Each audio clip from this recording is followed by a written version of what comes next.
Yo, what's up mga par? So, ngayon, batiin ko muna kayo ng isang magandang umaga dyan sa inyo lahat, sa aking mga supporters, sa aking mga subscribers. So, mga par, so maraming salamat sa pagsuporta ninyo na walang hanggang doon. So, malaking tulong sa akin yan.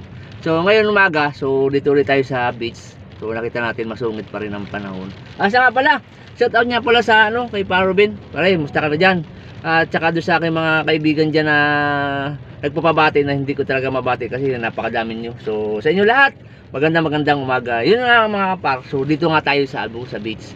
So talagang napakasungit pa rin ng napakasungit pa rin ng panahon, tsaka may bagyo pa rin. So maraming salamat niya pala sa sa nag-play sa upload ko kagabi. So magapong walang kuryente kaya nahirapan ako mag-upload. So naghintay tayo ng kuryente, visit na umiko yan. Laging brownout, pagka kaunting ulan brownout na. So talagang napakahirap so gusto ko mag-content na mag-content, yung nga ng problema mag-edit saka brownout lagi, so mahirap din. So yun nga, nabangyo kayo na mga par. So masungit pa rin ang panahon, so napakalamig. So yun, so swerte naman yung mga katabi dyan. Napakalamig, so sarap may matulog. So yun, ngayon sa dito tayo sa beach nga pala. So naikot-ikot tayo. So talaga nakita natin, parang nalindol yata. Ang lakas. So baka kaya gawa siguro ng parang na lakas ang alon.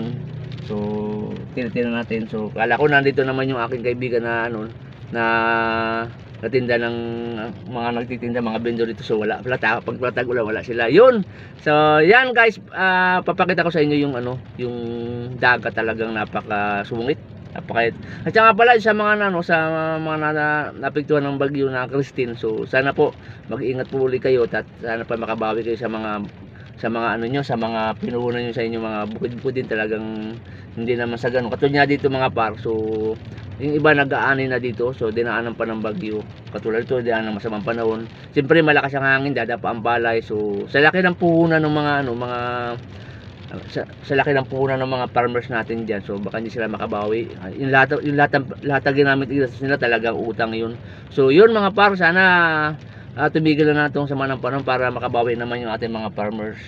So yun mga par. So ngayon ikutan natin, punta tayo sa baba. So tingnan natin, napakasungit pa rin ang panahon, talagang napakahirap. Ang lakas ng ulan kagabi mga par, magdamag ang ulan. Parang nalindol yata. Kagabi nagpalindol din ako. So yun mga par, so tingnan natin. At saka pala mga par, so malapit na pala ako ma-monetize doon sa isang channel ko sa Suwil TV. Sana kaunting tulong lang hinihingi ko sa inyo, pakisuportahan nyo ako para ma-monetize na. So talagang kung ano yung ginawa nyo sa unang channel ko sa Jet Official, so sana yun din ang gawin nyo sa second channel ko, yung aking Suwil TV. Talaga namang madugo, ang tagal na ilang buwan na ako doon na hindi pa na-monetize. So ang kailangan ko lang mga par, mga na lang, mga 500 watts hour na lang kailangan. Sana suportahan nyo ako. So maraming salamat uli. So yun mga par, samahan niyo ako, puntahan natin yung dagat.